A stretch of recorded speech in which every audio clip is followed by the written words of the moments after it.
Yes, sir. Yes, sir. Yes, sir. Good people, great people, God's people. How y'all doing today? Welcome to another episode of The Antidote. Um, I love that bump, man. I love it. I love the intro. Like I can't every time I do it, I can't stop reading because it's like it's top tier creativity. So I always got to shout out my cousin at the Irregular Show podcast. Shout out my cousin Okuchi and the team. We got in the studio. We got that done. It was a blast to make it. But today I have with me a very cold brother, right? I feel like he's a very cold brother because I'm a nerd. I'm a blurred. I like nerdy shit. I like blurty shit. And I feel like his story, I started following him because I felt like his story was very intriguing. But I always say that my guests are better introducing themselves than I am at introducing them. So please, brother Dakotah, tell us who you are, where you from, what you do, and all that other good stuff. Yeah, good morning. Thanks for having me on the show. My name is Dakotah Tyler. I'm an astrophysicist, so I study space. I study stars, planets, galaxies. Really want to figure out how the universe works. And right now I'm a PhD candidate at UCLA in the physics and astronomy department.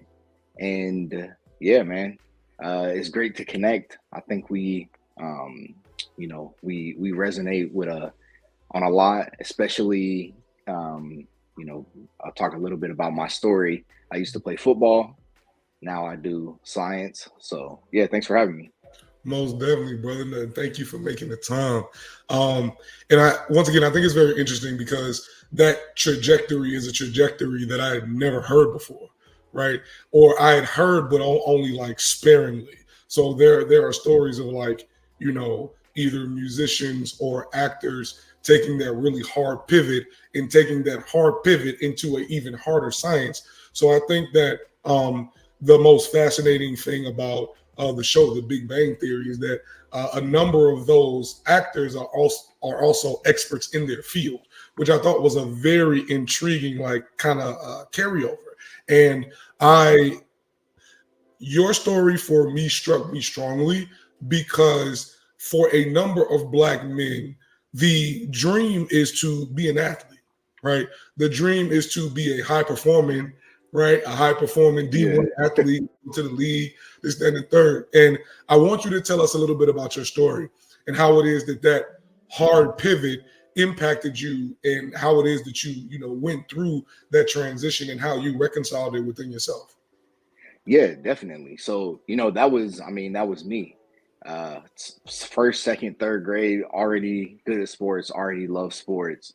And I just knew that that's what I wanted to do. And we get, whatever we are or aren't taught as young men, especially as young Black men, one thing that everybody knows is that the athletes are loved. You have the opportunity to be highly successful. Everybody loves you, and it really covers up. If you think about it, being good at sports, especially when you're young, it covers up anything else. It covers up bad behavior. Coaches, parents will pull strings to get kids out of trouble when they're good at football or basketball, whatever the sport is. And so I was always on that path, and that's how I identified. That's how I saw myself in the future. That's how I saw myself being successful. And it's this huge snowball where you get lauded, you're loved for being good at this thing, and it's all good if it's all working, but everybody's not going to make it to the other side. And there isn't a lot of strong incentive to like improve as a person either. There's a lot of strong incentive to improve as an athlete, to get better and better. And when I got hurt, for the first time, I had like all of that got pulled out from underneath me kind of at once. And I didn't have like any other identity. And it was only in that period, it was a very stressful, very like depressing period, but it was only in that period that I was able to like figure out what I'm actually interested in, to like figure out what my real values are, as opposed to the values that I sort of assumed based on the fact that I'm an athlete, I'm in the locker room. This is how we act, this is what we think. And it was yeah, it was one of those things that as you look back on, it's easy to connect the dots, and sort of lay out the picture. But while you're going through it, that's not necessarily the case. It's only in like retrospect that I can appreciate that. Most definitely, most definitely. So you said something in your response that I think was very interesting. It was, one, I had no incentive to improve myself as a person, had all the incentive to improve myself as an athlete, but not as a person. That's the first thing that was interesting.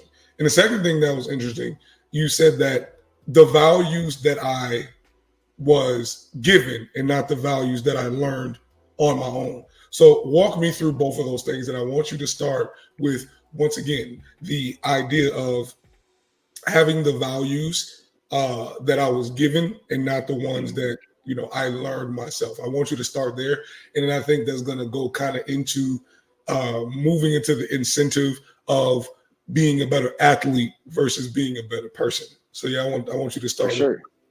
Yeah, yeah. So, there are some values that I think are really useful and really applicable that we learn as athletes, like hard work, determination, perseverance, not giving up, not just accepting failure and continuing to kind of to go on and try again. And these are things that have really helped me. But there was a lot of other stuff, a lot of the kind of a lot like the locker room masculinity, wanting to always try to quote unquote look like a man or seem like a man, never never wanting to show weakness, but having specific definitions of what weakness is, right? Mhm. And what strength is.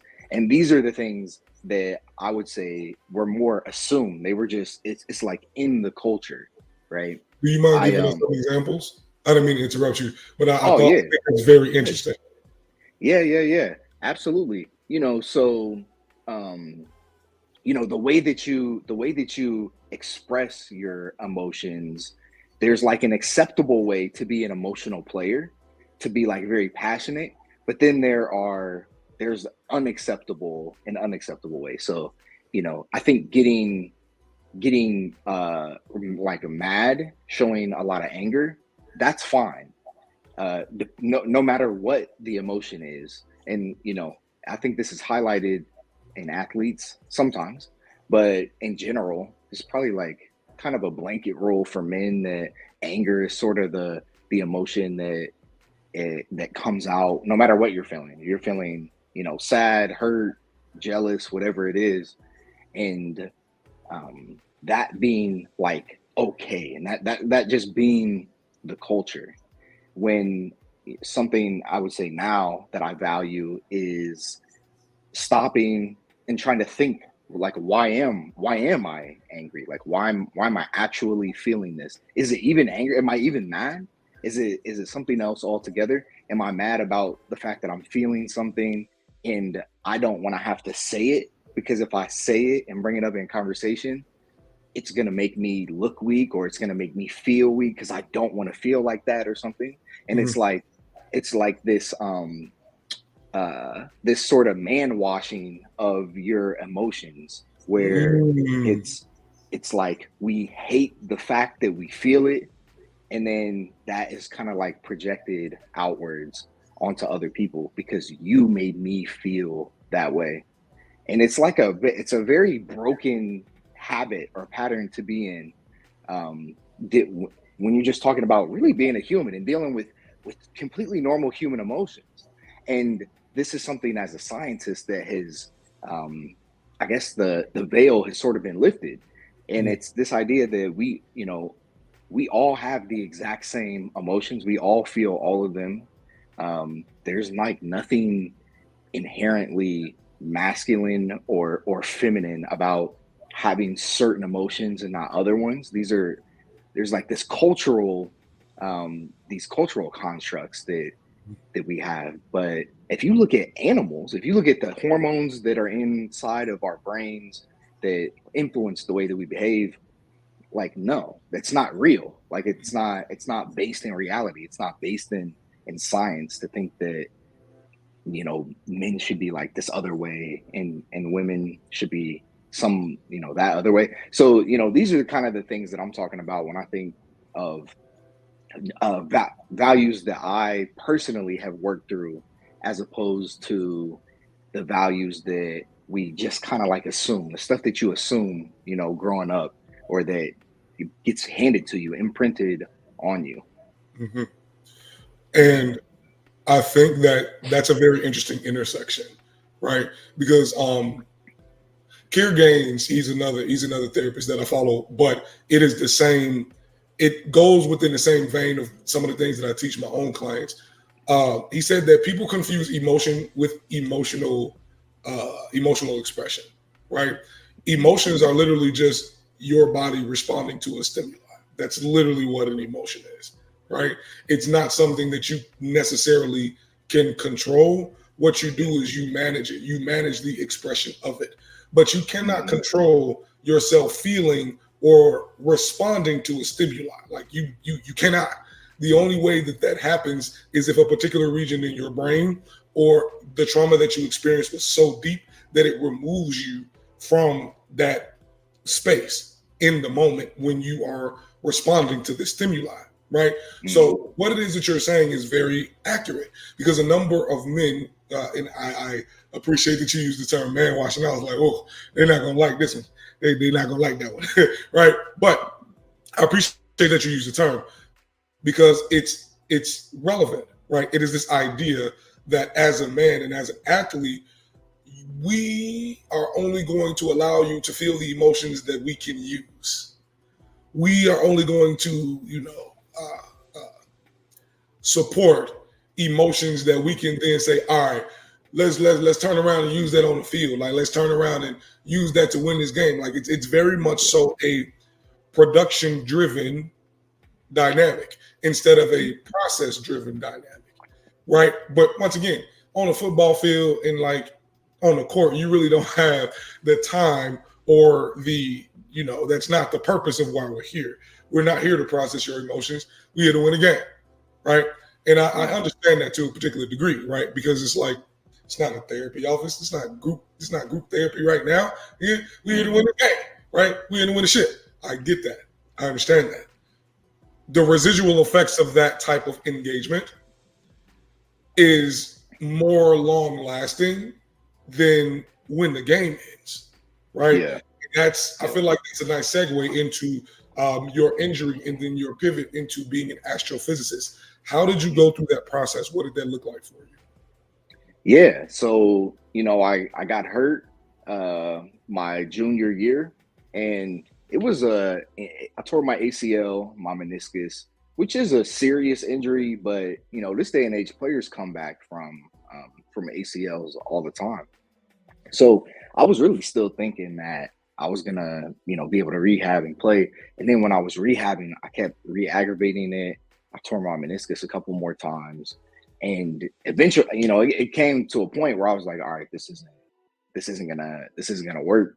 I can't really train at the same level. To this day, my knee is not the same.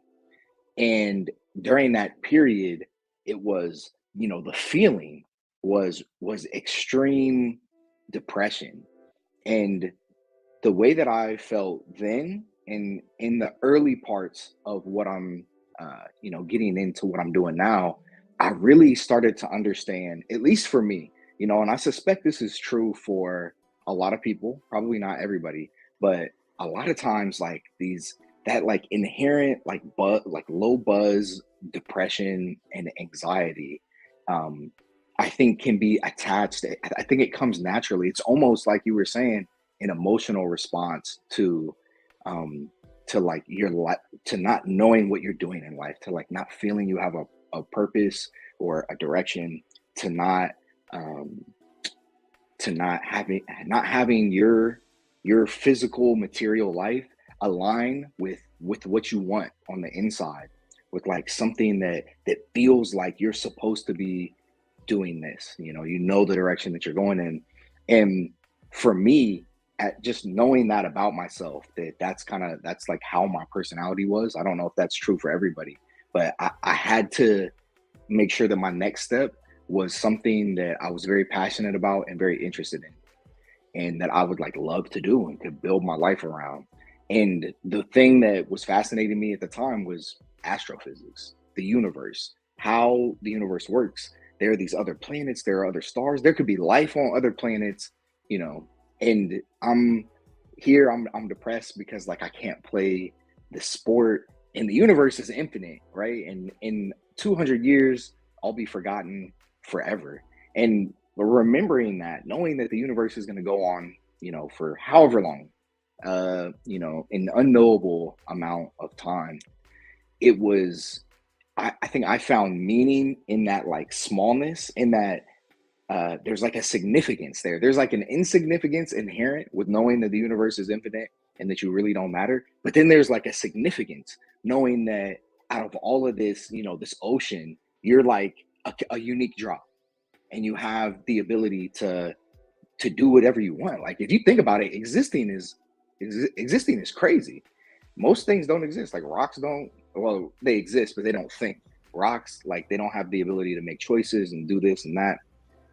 But we do. Like you can do anything that you want. Being a human And being is wild. it really is wild. It really is wild. Yeah, like even like being able to feel love and to be able to like laugh, like laughter and comedy, just enjoying that something is funny. Like I don't even know what that means. Like as a being, like what does it mean for something to be funny?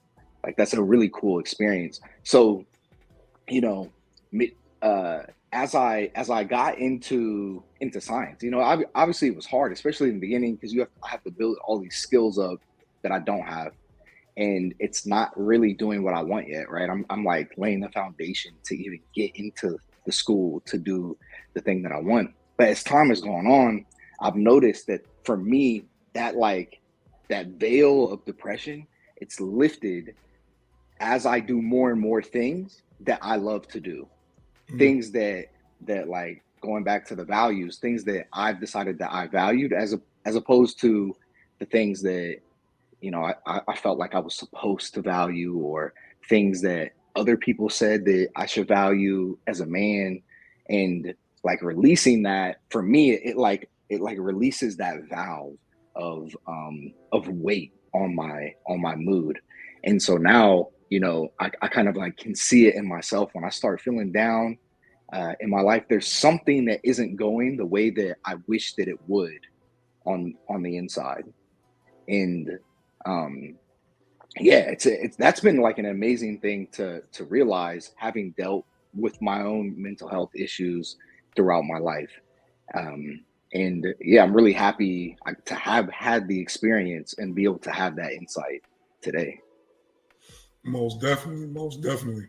And I think that for a number of people, that crash, that initial, like it's called existential, right? That existential awareness, that knowledge that I am floating through life, not necessarily on the trajectory that I want to be on, because something knocked me out of its orbit, let's call it, right? Yeah. And being knocked into that space of not being pulled or pushed anywhere feels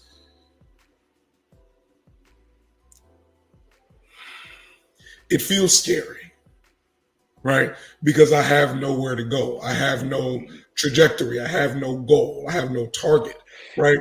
And having your trajectory disrupted, like it's different from you choosing to go into another direction. It's like, no, this was interrupted and I had to pivot, right? I had a vision, or I had a view of what it is that I wanted my life to look like, and it now no longer looks that way, right? And being in that space, or being in that type of mindset, or being in that type of mind state, I want you to tell me a little bit more about how it is that you utilized what it is that you had learned as an athlete Mm. into how it is that you began, like you said, building that foundation. Because I believe that with a number of young Black men, right, once their athletic career is over, or once it is forcibly removed from them, right? Going back to what it is that you said at the beginning of the episode, when you said there is no incentive to develop myself as a person. How did you find that incentive to develop yourself as a person? Yeah, that's a really good question. And what it really feels like is that being an athlete early on, finding something that you sort of recognize is going to uh, give you success. As when you're young, a lot of times your identity can sort of latch on to something, to some other framework before you have even matured enough to be able to kind of tinker with the framework and like build your own thing. At least this was my experience. So I um I had like latched on to the identity, right, as an athlete, and I was just using that as my I like this idea of like anchoring myself to this other framework. But then when you lose that, when the whole framework crumbles, and you don't have anything to necessarily fall back on. For me, that was the that's kind of what made it easier to rebuild, because I wasn't it felt like I wasn't really trying to like modify necessarily this this other set of beliefs or set of values, but I was just like discovering something new altogether. Like I was meeting a lot of new people inside. You think about the community in a locker room, in a football locker room. It's I mean, it's all men, right? And they're all like pretty aggressive, man. We all play football. And then it's pretty much just Black and white men. And it's kind of like that was my whole community growing up, especially thinking about sports. And but then you go into science, it's very different. There's actually very few in my field, very, very few Black people that are in physics in general. A lot more white people. But there is, diversity in, many other races and ethnicities. And there are people with a bunch of different religions. Everybody wasn't just Christian or Catholic. There's a lot of different thought processes. So I'm sort of just like by just by way of the process, I'm meeting new people, I'm learning new things, I'm realizing that yeah, like people. So a lot of these people are very different than me, but they're cool. They're like insightful. They're thoughtful. It's it's fine. They're just people. They're just different, and that I think started to get the ball rolling for me as well to kind of like start setting my own values and letting go of uh, some of the like old traditional and conservative viewpoints that I would say traditional masculinity, or kind of the football locker room talk. I don't really know what word to put on it, but Mhm. there's this You said there's locker this room masculinity earlier, and I think that's locker I room think that's a masculinity. fantastic way to put it. Like when Yeah, you said it, yeah, I was like, oh, that's a bar.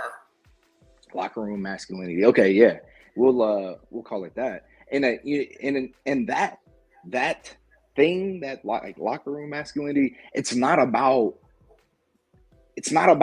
reassessing anything. It's not about reassessing how you feel about things. And I'm sure that this is changing, especially with the younger generation. Um, and everything becoming like more global and people becoming more accepting and that sort of thing. But that was not the case, when I was growing up and coming up in I guess what, maybe like 20 years ago, 15 years ago. So there's kind of been a lot of turnover in just how we see things as a culture. But yeah, I think that once I was out of that, once I lost that identity, once I wasn't getting praise anymore for being an athlete, anything like that. it was a little bit easier probably to rebuild when you know that you had to and you didn't have anything that you could kind of modify. Does that make sense? I feel like I kind of rambled on that one. No. It makes a lot of sense, right? So it's almost like unplugging yourself from one power source and plugging yourself into another, right? Yeah. And I want to talk about specifically the values that you had to begin shifting, right?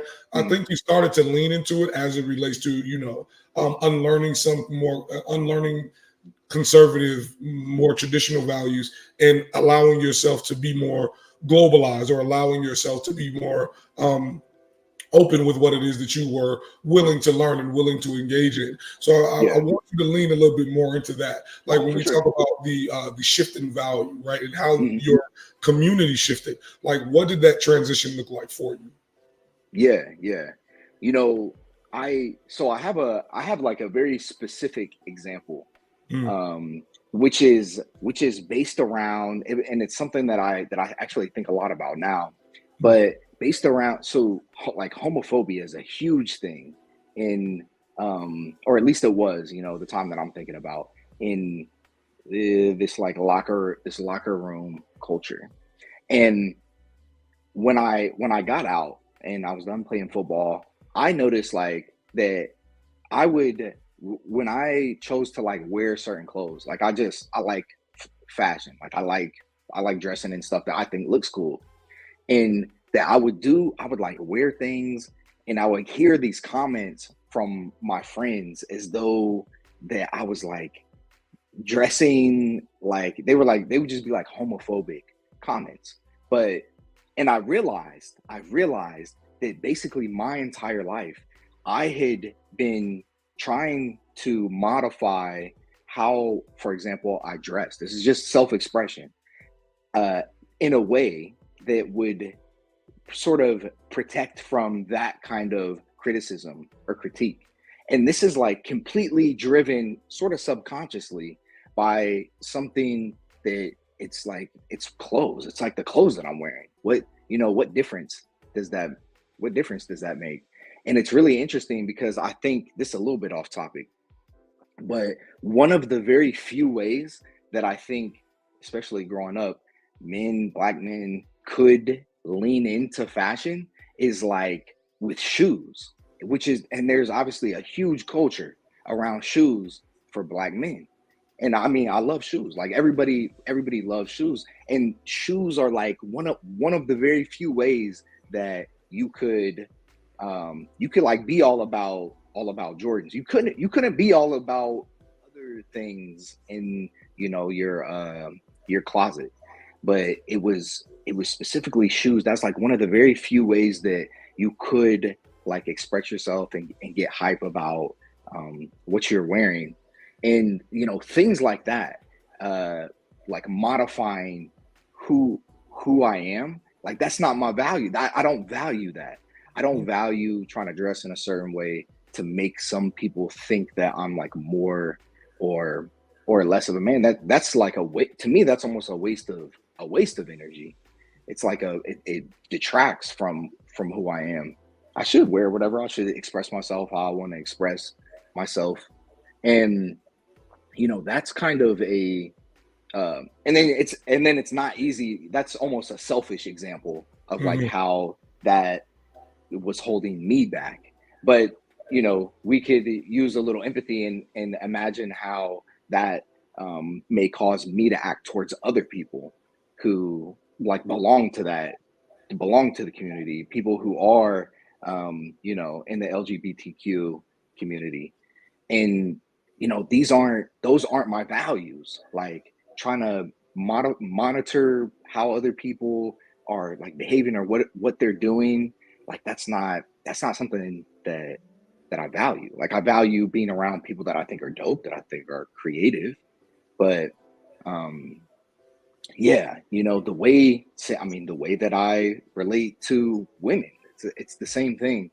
Man, today, like the space that you're in, the black male podcast space, you're a little bit of an island. just scrolling through TikTok, a lot of the stuff, man, that I see, people are saying things that are sort of what I grew up hearing, or like what I came up believing, maybe. But I'm not hearing a lot of reassessment. I'm not hearing a lot of, like, everything is dynamic. This is what we learn when I study astrophysics. Everything is always changing. So you got to be like reassessing your ideas. You're holding on to ideas that were relevant in a culture where all the people are dead. Like, nobody's even alive from the time where these things came from. And I think I'm very comfortable. I think science, being a scientist, made me very comfortable with letting ideas be these dynamic things that I can release. And you can play with an idea. You can hear an idea that from somebody who you disagree with, and think about it and try to see where they're coming from, and say, oh, well, I guess I could see why you say that. You take some parts, leave some parts, but we like hold on to these mindsets, and then they die. We hold on to these ideas, and then over time they just get stale, and they die. I like that. I really like that analogy. And I usually can't go this deep with other people, but whenever I begin talking about like movement, and when I talk about evolution or growth, with particular people, I take a quantum physics perspective, right? Everything moves, everything vibrates. Within those vibrations, you have intersections. Within those intersections, you have a multitude of possibilities, and you have a multitude of probabilities within those possibilities.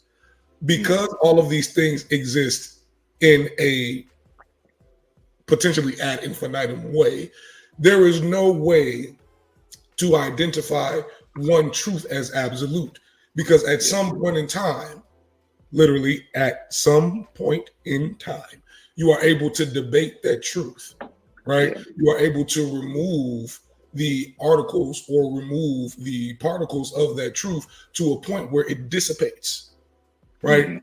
And a number of people refuse to allow this idea to dissipate because it creates the entirety of their reality. Right?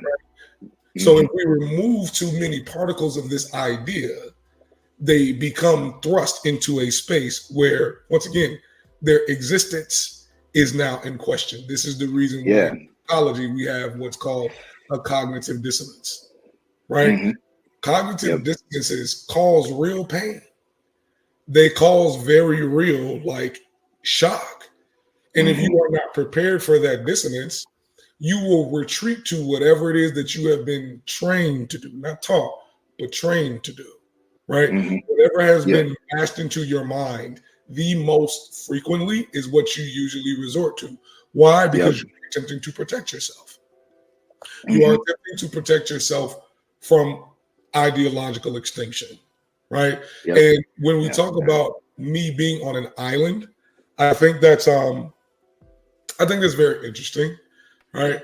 The reason being, so it's very funny. Like, I was literally just on a podcast that leaned quite conservative, conservative Black folks, you dig what I'm saying?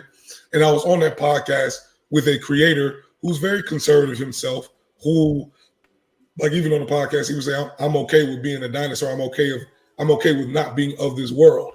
And I'm like, that's cool, brother. I mean, I'm not gonna hold that against you, but my issue becomes when you begin attempting to hold your truth as the absolute truth when the reality of the world is that it's not. Right? So your strongly held belief does not mean that it's absolute. It means that you have fixated yourself into a space where nothing else is able to enter that orbit without being pulled into your gravitational field and being forced to rotate around you. But in psychology, we call that narcissism, right? In psychology, we call that, because he referred to himself as a benevolent patriarch. I'm like, that's oxymoronic. There's no such thing. There's no such thing. That's like a weird title to give yourself anyways. But once again, I am not the person who is going to force you to believe Yeah. something other than what it is that you believe. My Hmm. job is to help you re-examine your beliefs. But what Yeah. I had to remind myself is that everybody doesn't want to re-examine their beliefs, Yeah. right? Everybody Hmm. does not want to adapt. Some people Absolutely. are okay with being what and who they are, and that's Yeah. fine, right? But once again, that's not what I value. I Hmm. value speaking to people who recognize that evolution is a part of life, Yeah. right? I Hmm. value speaking to people who are able to communicate with me how it is that their evolution created spaces within themselves that help them to continue to understand particular things about themselves, right? Hmm. And that is the reason why I do what I do, because it Yeah. allows other people to see that these evolutions, these transitions, these navigations are all things that are a natural part of living life, right? Yeah. And when I say living life, I literally mean going through the spaces, the places, and the times of ups, downs, all arounds, right? But recognizing that at some point in time, once again, at some point in time, you have the opportunity to choose, right? You have the opportunity to identify and navigate and pull yourself into a space where you do not have to be mired by things that you know no longer serve you, right? Hmm. You are allowed to let things go. Yeah. Yeah. Does that make sense? Yeah, yeah, it really does. I almost feel like this the start of that, like it's at the beginning, you have to realize that there is a way, a lens, a perspective that you have that you see the world through. And that if you can accept what you said, which is that there is no truth, like there is no right way to see the world, but that the way that you see the world is sort of filtering how you're interacting with everything. If you can realize that each person has their own individual perspective, then I think that, well, like, only then can you say, okay, now wait a second, so everybody is sort of seeing things in their way. This is also true for me, and it's easy for us to do it with other people. It's easy for me to listen to you and pick apart everything you say and be like, like, I can see your cognitive dissonance. I can see it in the arguments that you make, but it's hard for us to accept that. If we were to like turn that lens of critique inward, we would see the same things in ourselves. But once you do that, then you can start to grow in areas. You can start reciting back to yourself, where did I get this value from? Like, why is this something that I value? Can I put it in words why this is important to me? Is it because it's supposed to be that way? And you start hearing people make these arguments like, oh, well, it's not natural, or like, this is how, and they start comparing humans to animals, and trying to like pick out separate animals that act certain ways and be like, oh, this is why men are like this and this is why women. And it's like, you're doing everything except for that same sort of critique to your own ideas. And I guess you're right, it is a scary thing, because it's almost like, instead of your foundation crumbling because of something that you can't control, something knocks you out of orbit, something causes you to fall, you almost are like, you're like picking up, you're doing it yourself. And that is a scary thing when you start unraveling threads, because like, how far down does it go? Mm-hmm. um and I think, as a it sounds like that's maybe something that you enjoy. It's something that I enjoy, trying to like, when I have like a revelation, like, damn, I've always kind of felt like that, and I've always thought like that. Why have I thought like that? What about this? There's like this new idea kind of shakes how I've believed things over time, and maybe it's just a skill that you get better at. But I love that, and as a scientist at my core, I want to think, I want to believe things as close to the truth as they can be. Mm-hmm. And I'll never ever reach that. But the only way you can get close is if you accept that you don't have it right now. You don't have this absolute truth. But you can like, as you widen your perspective and your understanding, you gain depth, you can get closer, you kind of like inch closer day by day through conversations like this. Most definitely, brother. Most definitely. I forget which philosopher said it, but when I read the quote, it was very powerful because a lot of people believe that science is fact. And I'm like, no, science is a description of phenomena that are being measured through observable instruments, right? But what the philosopher said was, he said that the point of science is not to find out the truth. The point of science is to continue to grow what truth is, right? I'm paraphrasing, but that's pretty much what it is, right? Because the purpose of the scientific method is to continue to test hypotheses.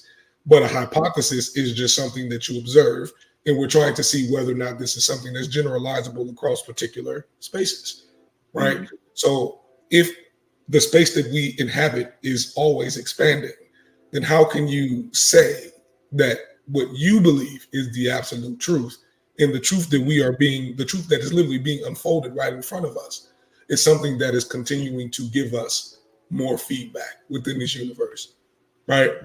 But brother Dakotah, tell the people where to find you at, man. I want people to be able to, you know what I'm saying, continue to tap in with the real Starboy. You feel what I'm saying? Talk to me. Yeah, definitely. So you can follow me on all platforms: TikTok, Instagram, Twitter, YouTube, DT Star Kid, and check out my website www.dakotahtyler.com. You know, always making content, mostly about science, mostly about space, but just generally anything that I'm interested in. Like sprinkling the little philosophy takes every once in a while as well. And thanks again for having me. This was really, I think, a really thought-provoking conversation for me. Bro, I appreciate you for sliding through. And you said DT Star Kid, correct? I want to make sure that DT Star Kid. Yeah. I want to make sure that people get it. I want to make sure that people are able to see it. So we got DT Star Kid. Once again, y'all take the time to identify and engage with this man once again. When the last time y'all seen a black astrophysicist wear a grill and talk about the realities of the universe, man? Like, listen, I'm telling y'all, man, this man is cold. This man is one of the coldest men I've met online in a long time. I appreciate you, bro.